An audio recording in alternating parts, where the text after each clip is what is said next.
Graça e paz, irmãos do Senhor. Aqui fala o vosso irmão José Pituães. E, na permissão do Senhor, hoje estaremos a falar sobre o cristão e a política. E cremos que é o objetivo desse exercício que estaremos a fazer hoje, em aproximadamente uma hora, garantir que todos tenhamos uma compreensão cada vez mais sólida, com fundamentos bíblicos, o problema relacionado com a participação política do cristão, sobretudo do cristão em Angola, já que a discussão de hoje será feita por cristãos angolanos e em Angola particularmente. É verdade que cremos, à luz das Escrituras Sagradas, que nós não temos pátria terrena definitiva. Nós buscamos uma pátria futura, nós buscamos alcançar um galardão que consubstancia-se em vivermos numa terra futura diferente desta, com Cristo Jesus, com Deus o Pai e com o Espírito Santo. Entretanto, pelas Escrituras Sagradas, também compreendermos que nós não somos sem pátria terrena, ainda que temporária. Ou seja, cada um dos homens de Deus, cada um dos filhos eleitos por Deus em Cristo Jesus, peregrina sobre um solo pátrio nos mais variados países que constituem o mundo. Assim sendo, cada um de nós, no país em que peregrina, tem, evidentemente, direitos políticos e obrigações políticas. E é justamente no cumprimento destes direitos e deveres políticos que precisamos glorificar a Deus. E como glorificaríamos a Deus se não tivéssemos uma visão assente nas Escrituras Sagradas que guiasse nossa maneira de exercer os direitos políticos e cumprir com os deveres políticos. Daí esse exercício que estaremos a fazer hoje, pelo que esperamos que, pela graça de Deus, nos possa conceder uma compreensão bíblica desta abordagem. Bem, a palavra política vem do grego, de polis. Polis, que era o nome dado à cidade-estado da Grécia Antiga. E quem justamente vai usar a palavra política pela primeira vez é o filósofo Aristóteles. E utiliza a palavra política para significar organização da polis, ou seja, organização da cidade. E o dicionário moderno de língua portuguesa, Michaels, entende que a política significa ou é a arte de governar, a arte ou ciência da direção e administração dos Estados, a arte ou a vocação de guiar o modo de governo pela organização de um partido. Cavalcanti, que vai ser citado pelo pastor Pedro Caleb, entende que a política significa originalmente a gestão dos negócios do Estado. Isto posto, podemos traçar uma definição de política para dizer que a política seria a ciência que se presta na busca de soluções dos vários problemas relacionados com a gestão dos Estados, com a organização dos países, aquelas sociedades compostas por um povo, um território e um poder. E para Diogo Freitas do Amaral, a política devia ser entendida justamente em dois sentidos.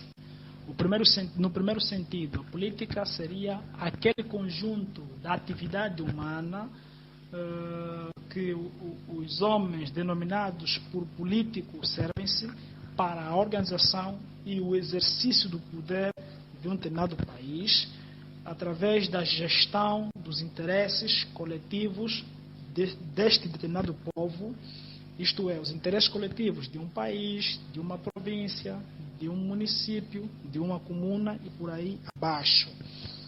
Se assim é, o segundo sentido da palavra política, nas palavras de Diogo Freitas de Amaral, como já fizemos referência, seria o entendimento da política enquanto ciência, ou seja, enquanto um conjunto de doutrinas, de princípios, de valores intencionalmente criados e estruturados para modelar, para sustentar toda a atividade política desenvolvida por aqueles homens que são elevados à posição de governadores, à posição de governantes, a que as escrituras sagradas chamariam de magistrado civil. Se assim é, já inicialmente, podíamos dizer que não há dificuldade alguma do cristão participar ativamente naquele conjunto de atividades que visam a administração dos interesses coletivos de uma determinada província, de uma determinada comuna ou até mesmo de um determinado país. Nesse sentido, o entendimento mais correto que se teria sobre política é justamente este, de que é apenas um conjunto de atividades humanas que visam a gestão dos interesses coletivos de um Estado por parte de um grupo reduzido de homens intencionalmente eleitos ou nomeados para esse exercício. Ou ainda que a política é apenas um conjunto de princípios e de doutrinas que visam esclarecer, que visam balizar, que visam melhorar a gestão dos destinos dos países. Neste sentido, a política é um fim em si mesmo? Não. A política não é um fim em si mesmo. Nenhum conhecimento, nenhuma atividade humana é um fim em si mesmo. Os conhecimentos são postos ao serviço de um fim. A atividade humana é posta ao serviço de um fim. E com a política não é diferente. A política tem como finalidade a gestão dos destinos, dos interesses, do poder de um determinado Estado, a gestão do poder de um determinado Estado. A política visa garantir que a convivência entre os cidadãos, isto é, entre os governantes e os governados, seja guiada por valores e por princípios que estabeleçam uma convivência sadia. Ora, se a política é esse conjunto de conhecimentos, de práticas humanas que visa o estabelecimento do governo, que visa o estabelecimento do magistrado civil, segundo as escrituras sagradas, logo, a análise que faríamos do cristão e a política deve necessariamente adentrar no governo, adentrar na compreensão do governo, ou seja, na participação ou não do cristão sobre os aspectos relacionados com o governo, na busca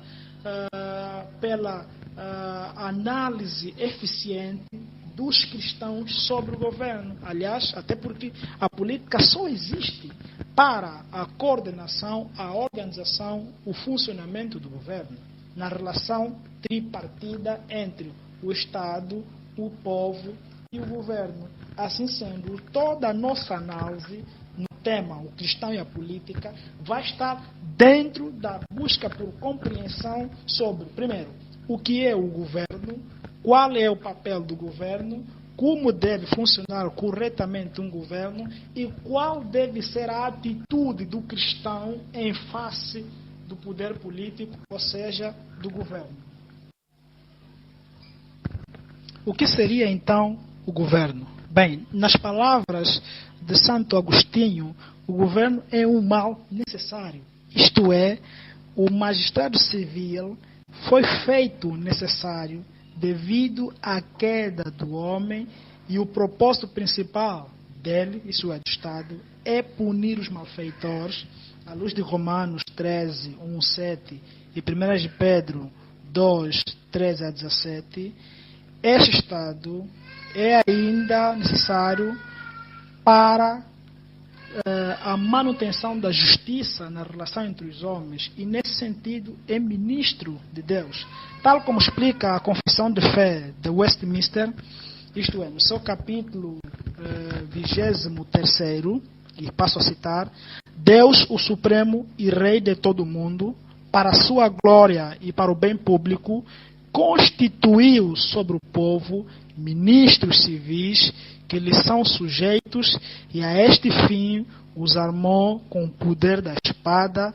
para a defesa e incentivo dos bons e castigo dos malfeitores.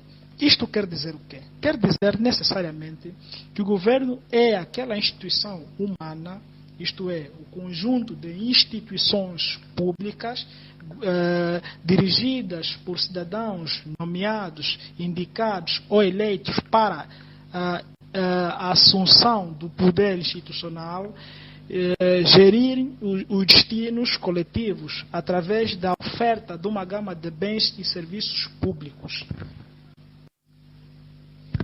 Ainda sobre o Estado ser um mal necessário, eu gostaria de citar aos irmãos um extrato do texto de Dr. Abraham Kuyper, que é muito interessante. E ele diz o seguinte: pois, de facto, sem pecado, não teria havido magistrado nem ordem do Estado, mas a vida política em sua inteireza teria se desenvolvido segundo um modelo patriarcal da vida de família. Nem Tribunal de Justiça, nem polícia, nem exército, nem marinha é concebível num mundo sem pecado. E se fosse para a vida desenvolver a si mesma, normalmente, e sem obstáculo de seu próprio impulso orgânico, consequentemente, toda regra, ordenança e lei caducaria, bem como todo controle e afirmação do poder do magistrado desapareceria. Quem une onde nada está quebrado? Quem usa muletas quando as pernas estão sadias? E deste modo, toda a verdadeira concepção sobre a natureza do Estado e sobre a adoção da autoridade pelo magistrado, e por outro lado, toda a verdadeira concepção sobre o direito e o dever do povo de defender a liberdade depende do que o calvinismo tem colocado aqui no primeiro plano como verdade primordial. E qual seria a verdade primordial, caros irmãos? É que Deus tem instituído os magistrados civis por causa do pecado.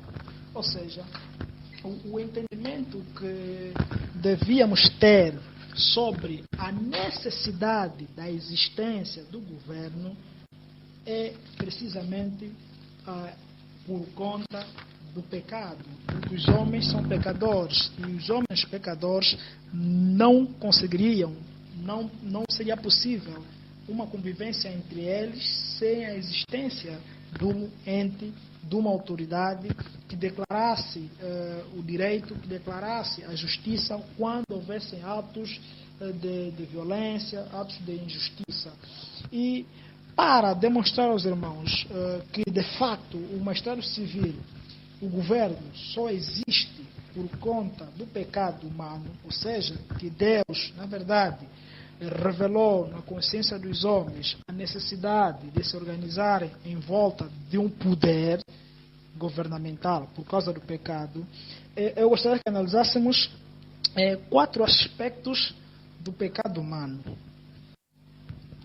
Bem, os 4 aspectos do pecado humano que podiam servir como exemplo para demonstrar que sem o governo a vida entre os homens não é possível, isto é, a vida entre os homens caídos em pecados não é possível, seriam os pecados do egoísmo, do narcisismo, da inveja e do homicídio.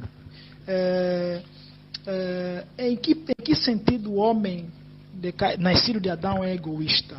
O homem nascido em Adão é egoísta no sentido de que deseja exclusivamente tudo para si, o que houver de melhor, o que com o agravante de o homem ser excludente em relação aos seus semelhantes. Ou seja, o homem pecador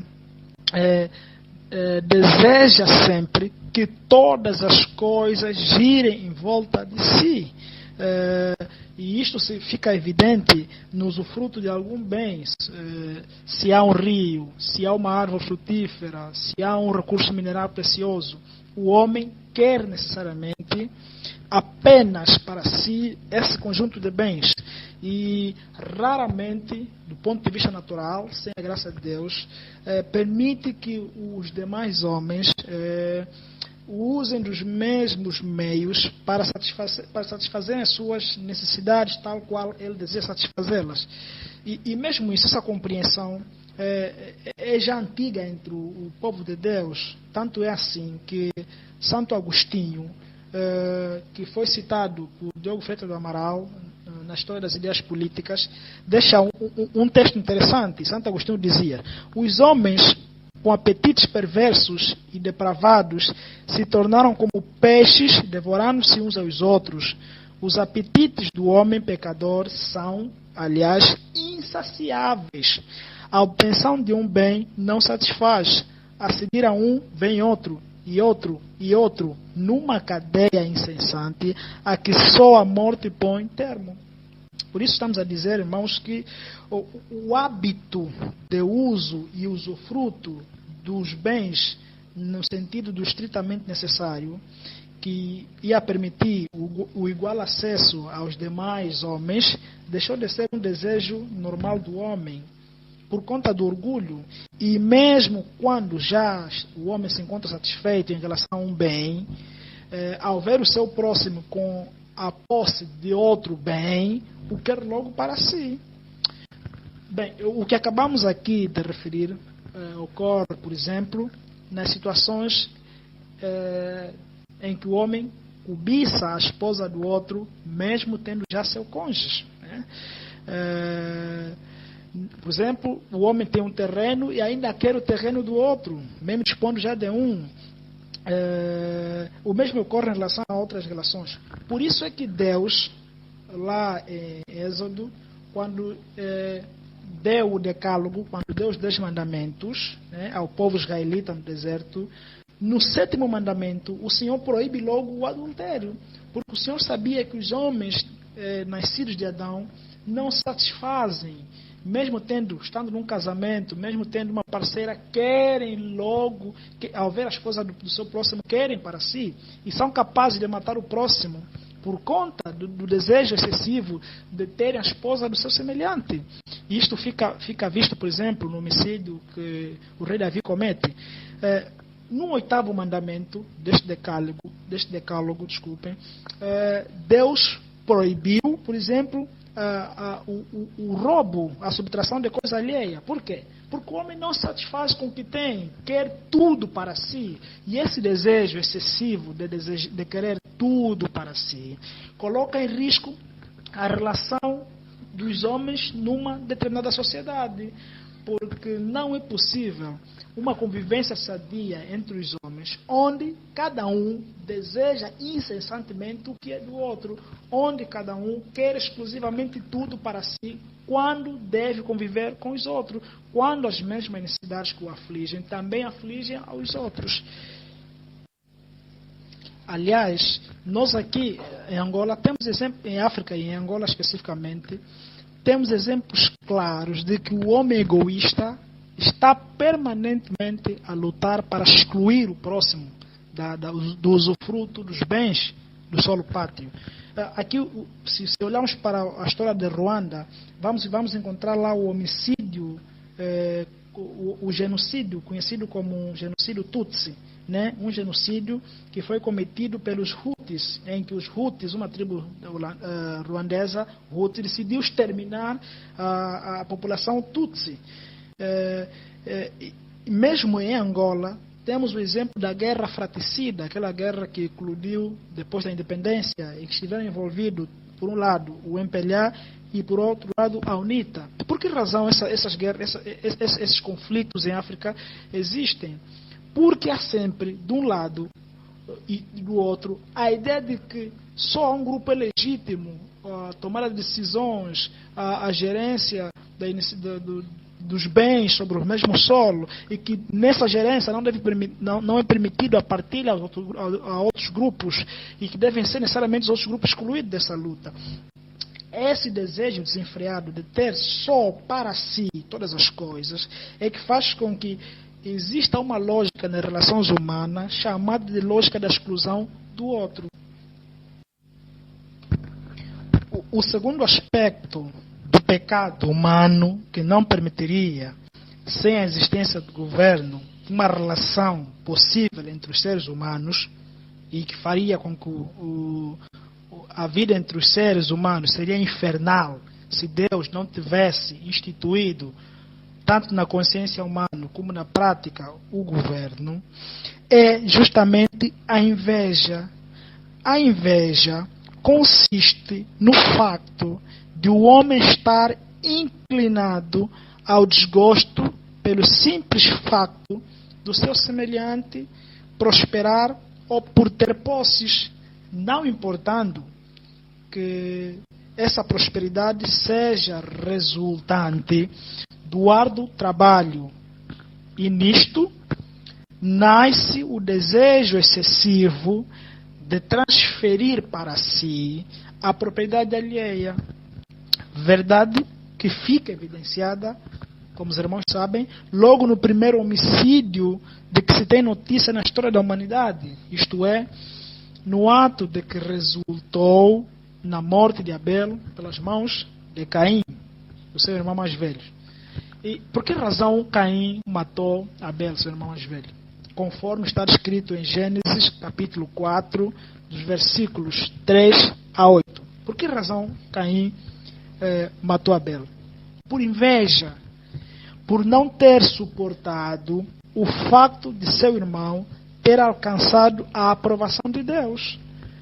O simples facto de Deus ter olhado para o sacrifício de Abel e não ao de Caim foi motivo bastante para que este derramasse o sangue do seu irmão Abel. Tal como se pode facilmente depreender, o homem pode derramar sangue do seu semelhante pelas mais bizarras razões, por não gostar da cor do seu semelhante, por não suportar o facto de o outro fazer as coisas melhor do que ele, por desejar a esposa do seu semelhante, por não suportar que o outro se torne seu superior hierárquico nas relações laborais, e por tribalismo. Enfim, são várias razões que levam com que o homem seja invejoso, seja homicida.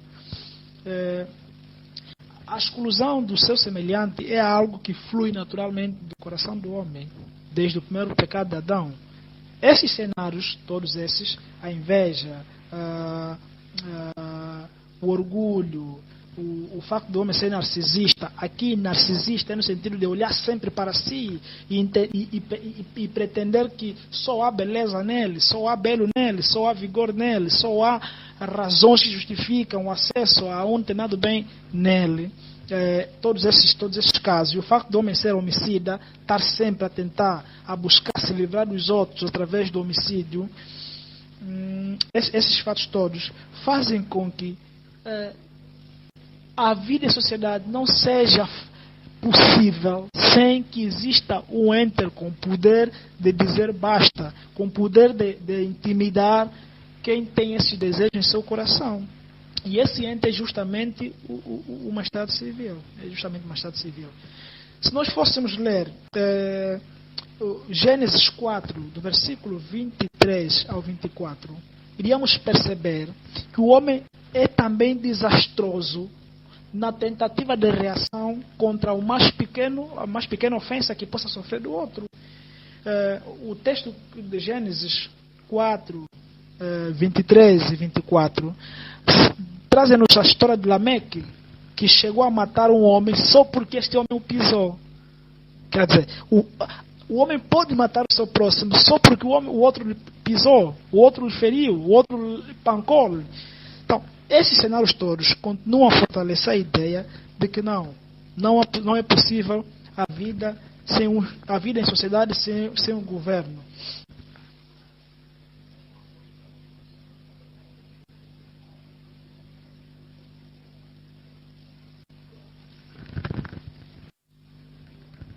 Bem, em jeito de nota prévia, dizer que a fonte de onde promanam os magistrados civis são de dois tipos, que são a fonte primária, no caso, aquela que se reveste de caráter essencial, e a fonte secundária, de caráter participativo. Aqui a palavra fonte está a ser usada de forma não originariamente própria, porque a palavra fonte entende-se o local de onde nasce um rio. E aqui eu quero aplicar, irmãos, a palavra fonte de modo adaptado, com o fim de analisarmos a origem do ente governo. Entendemos que a nascente que dá origem ao magistrado civil pode e deve ser analisada em dois sentidos, no sentido primário e no sentido secundário. No sentido primário, ou essencial, o magistrado civil tem a sua origem em Deus. Deus é a madre e a fonte legitimadora do governo. Ou seja, entendo eu que o governo só existe porque Deus existe. E que só tem legitimidade para exercer poder sobre os homens numa determinada circunscrição territorial, porque Deus conferiu esta legitimidade. Primeiro, porque o Criador da humanidade, que é Deus, não projetou a humanidade para que ela existisse de forma desordeira. Pelo contrário, deu-lhe uma ordem da qual radica a necessidade de uma entidade que prossiga a concretização da ordem.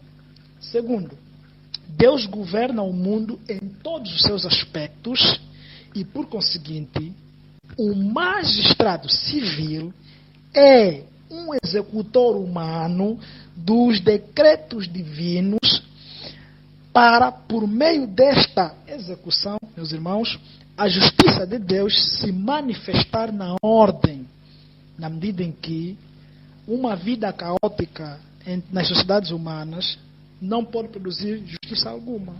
E, paralelamente a ela, se manifesta o amor, a paciência e a misericórdia divina sobre a raça humana que sistematicamente provoca o Criador com os seus muitos delitos e pecados. Dito de outro modo, o que estamos a querer afirmar é exatamente que Deus criou a humanidade e Deus não criou a humanidade para que ela vivesse de forma caótica e desordeira. Porém, uma humanidade caída em pecado não pode existir e viver de forma ordeira sem a existência de uma autoridade que exerça o poder de correção, o poder de punição e o poder de defesa dos fracos em face dos agressores. Ou seja, a justiça de Deus não pode existir no caos sem que Deus providencie dentro deste caos um ente que execute os seus decretos.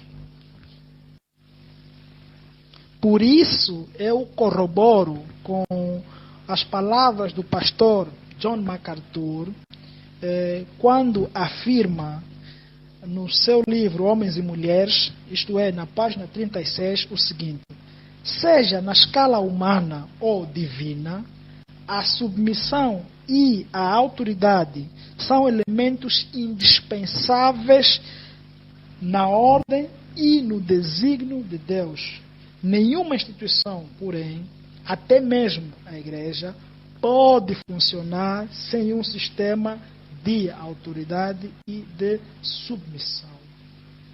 E aqui, meus irmãos, para fundamentar ainda mais, à luz das Escrituras Sagradas, a posição que defende que a fonte originária do governo é o próprio Deus, eu quero convidar os irmãos a olharmos e analisarmos o texto de São João, capítulo 19, versículo 10. O Senhor Jesus Cristo, no limiar da sua missão salvadora, isto é, no momento em que estava a ser julgado e diante de Pôncio Pilatos, quando questionado por este insistentemente, não tendo respondido às questões anteriores, na derradeira pergunta, como os irmãos estão lembrados, o que César Augusto faz, que Pôncio Pilatos faz a Senhor Jesus Cristo, o Senhor Jesus Cristo responde de uma forma categórica. A pergunta de Pilatos qual foi?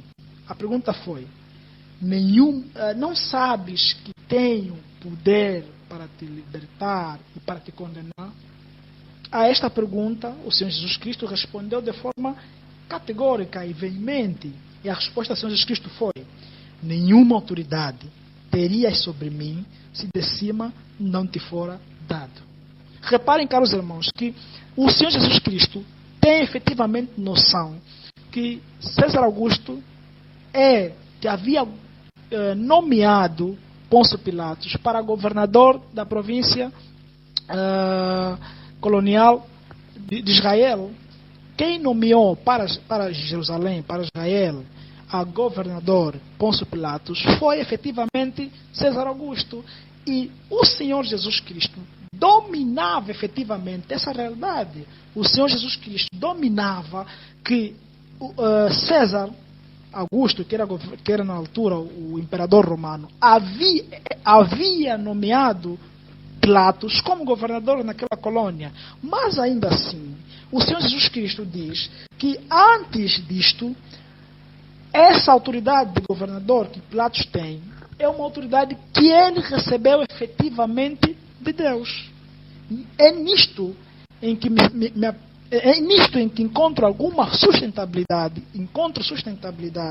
para dizer que a origem do governo deve ser analisada efetivamente em duas perspectivas.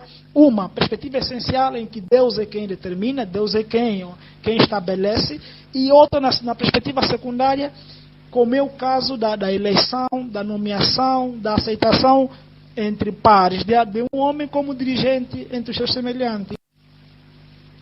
Esta resposta do Senhor Jesus Cristo clarificou a questão sobre a origem primária da autoridade do magistrado civil e daquele governador, no caso, o Pilatos, mas não excluiu a segunda fonte, na medida em que o Senhor Jesus Cristo, na ocasião, como já fizemos questão de notar, dominava perfeitamente o facto de que Pilatos fora nomeado por César a governador da província colonial romana de Israel. E isto ocorre sistematicamente com todos os estados e governos do mundo, quer sejam confessionais, cuja lei suprema é a palavra de Deus e que dispõe de uma religião oficial do Estado, a única permitida por lei dentro desse Estado, quer sejam estados laicos, como ocorre normalmente. E ainda nos estados ateus, a potestade tem sua origem essencial em Deus.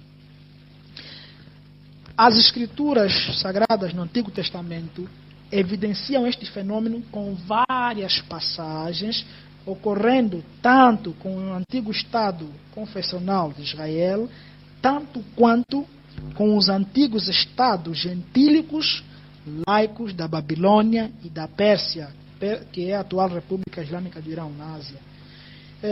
Com vários exemplos de que é Deus que escolhe a dedo e pelo nome os homens a quem o soberano Deus deseja colocar sobre as nações, sejam estas nações ímpias ou santas, e mais, que Deus levanta governadores santos em uma nação ímpia ou em uma santa, assim como levanta governadores ímpios em uma nação ímpia ou em uma nação santa.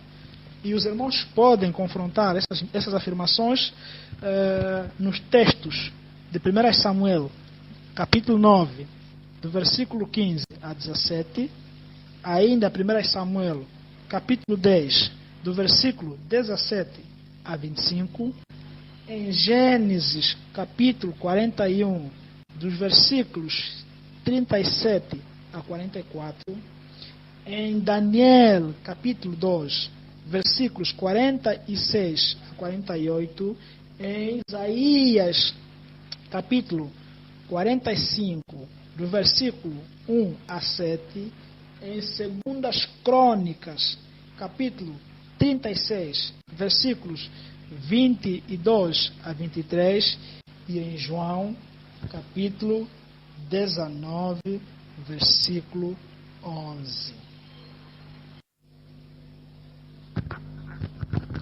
E para que não haja incompreensão, eu gostaria, na verdade, de levar os irmãos a analisarmos a questão da nomeação de Saul a rei de Israel. E isso está descrito a partir do capítulo 9 de 1 Samuel e vai até o capítulo 10 de 1 Samuel. No capítulo 9 ao capítulo 10, o Senhor Deus descreve os moldes como Saul chegou à posição de rei. Antes de Saul, Israel era governado diretamente por Deus. Mas há um momento em que o povo de Israel, quando Samuel já se encontrava velho e não podendo mais exercer a função de juiz e havendo nomeado os seus filhos, o povo de Israel percebe que os filhos de Samuel não andavam nos caminhos de Samuel, seu pai, pervertiam a justiça porque aceitavam suborno e declaravam o justo como injusto e o injusto como justo. Nesse sentido, o povo de Israel vem e pede um rei ao profeta Samuel e diz mesmo que nós queremos um rei à semelhança dos outros povos para que nos governe. Quem foi que escolheu o rei Saul? Não foi efetivamente o povo. Aliás, o povo nem sequer tinha noção de quem seria entre eles o ideal para governá-los como rei. Foi o próprio Deus que escolheu dentre as famílias de Israel, Israel, na tribo de Benjamim. E na tribo de Benjamim, efetivamente, escolheu a Saul, filho de Quis. Aliás, há até uma cena no texto que mostra que Saul, por meio da responsabilidade que havia, numa primeira fase escondeu-se na bagagem. E isto prova que nem mesmo no pensamento de Saul havia o desejo de ser rei de Israel. Nesse sentido, esse ato de Deus, na sua soberania, escolher dentre o povo de Israel um homem para torná-lo rei, sem mesmo que o povo de Israel tivesse noção qual destes homens seria, é que estamos a chamar de fonte primária do magistrado civil. Vamos a outro facto. O mesmo ocorre em relação a José no Egito. Por que razão José foi eleito, foi nomeado a governador do Egito pelo faraó? Aliás, esse ato do faraó nomear José como governador do Egito é que estamos a entender de origem secundária do magistrado civil. Mas a origem primária qual seria? A origem primária na nomeação de José lá no Egito como governador foi efetivamente Deus. Primeiro, por que razão ele foi nomeado como um rei? Não foi antes porque Deus o fez saber os sonhos do rei faraó e a sua respectiva interpretação, tal como está escrito em Gênesis capítulo 41? Ou que antes Deus decidira salvaguardar a raça humana de sua época, quando a fome de 7 anos se manifestasse? O próprio José, isto no capítulo 45 de Gênesis, concretamente no versículo 9, traz a seguinte declaração: Deus me tem posto por Senhor em toda a terra do Egito, desce a mim e não te demores. Na conversa com os seus irmãos que o haviam vendido, e na tentativa de acalmá-lo, de dizer que já os perdoou e de que não havia nenhuma intenção de vingança da parte dele, mas que pelo contrário, ele queria salvaguardar a sua família daquela terrível fome, ele manda um recado a ser levado a seu pai, Israel, Jacó no caso. E no recado que ele pede que os irmãos levem a seu pai para convencer o seu pai a subir com eles ao Egito, ele deixa claro que é Deus quem o colocou naquela posição de governador de todo o Egito. Com que objetivo? Com o objetivo de salvaguardar a sua família. E não só os povos todos daquela fome dos 7 anos. Mas José desconhecia o fato de que quem o nomeara, do ponto de vista humano, era o faraó? Efetivamente não. Então, esse ato de Deus influenciar, determinar a existência do magistrado civil e dos seus titulares é o que nós estamos a chamar de fonte primária do magistrado civil. O ato dos homens entre si mesmos nomearem, elegerem por via do voto, aceitarem a consagração de alguém como governante no seu território, é o que nós estamos a chamar de fonte secundária do magistrado civil. Assim, os fins justos que o governo prossegue o são por decreto soberano de Deus, para a sua glória, e como ato soberano de Deus, é inevitável a sua manifestação e existência enquanto o mundo existir nos moldes em que o conhecemos. Não nos envolveríamos com uma instituição que foi criada por Deus para prosseguir a justiça, tanto a justiça retributiva quanto a justiça distributiva. Aliás, não é a vida do crente caracterizada por uma luta mortal contra o pecado, da qual a injustiça é uma das suas espécies?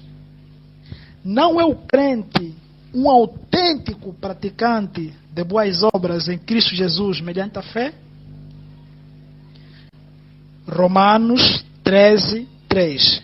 Porque os magistrados não são terror para as boas obras, mas para as más. Queres tu, pois, não temer a potestade?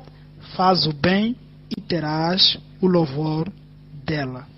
Ou seja, meus irmãos, analisado a fonte primária e a secundária, a ideia que fica subjacente, é de que Deus intervém efetivamente, primeiro, na existência, na origem da instituição governo, da instituição magistrado civil, intervém efetivamente na persistência e na continuidade desta instituição, bem como exerce influência muito forte na nomeação e no exercício do poder dos seus titulares. Aliás, em certos salmos, nós lemos que o coração dos reis são como uma corrente de rios nas mãos do Senhor, que seguem o curso determinado pelo próprio Senhor. E nesse sentido, e já como a título de incentivo, se assim pudesse dizer, não há partida algum texto bíblico até aqui, dos textos até aqui analisados, que contradiga a participação política do cristão. Se afirmamos que a instituição do governo é um ato de misericórdia da parte de Deus para minimizar, para amainar, para diminuir os efeitos do pecado nas sociedades humanas, para permitir que mesmo nas sociedades humanas, onde todos são pecadores, houvesse um senso de justiça, houvesse o direito de reclamar pela sua propriedade quando essa é invadida por outrem, houvesse o direito de clamar por justiça quando alguém sofresse alguma injustiça.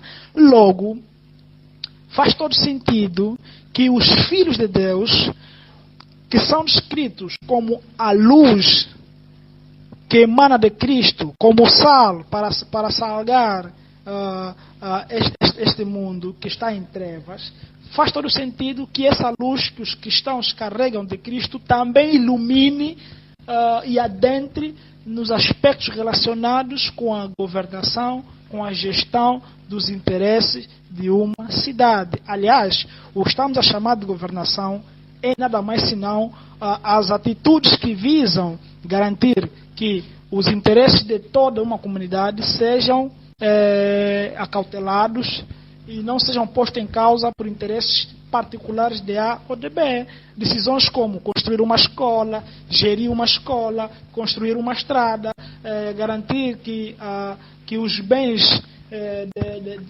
que foram alcançados, que foram conquistados pelos particulares por via do trabalho, não fosse surrupiado, garantir que exista a polícia, que existam forças armadas por conta da segurança interna e externa, não ferem em nada os princípios bíblicos.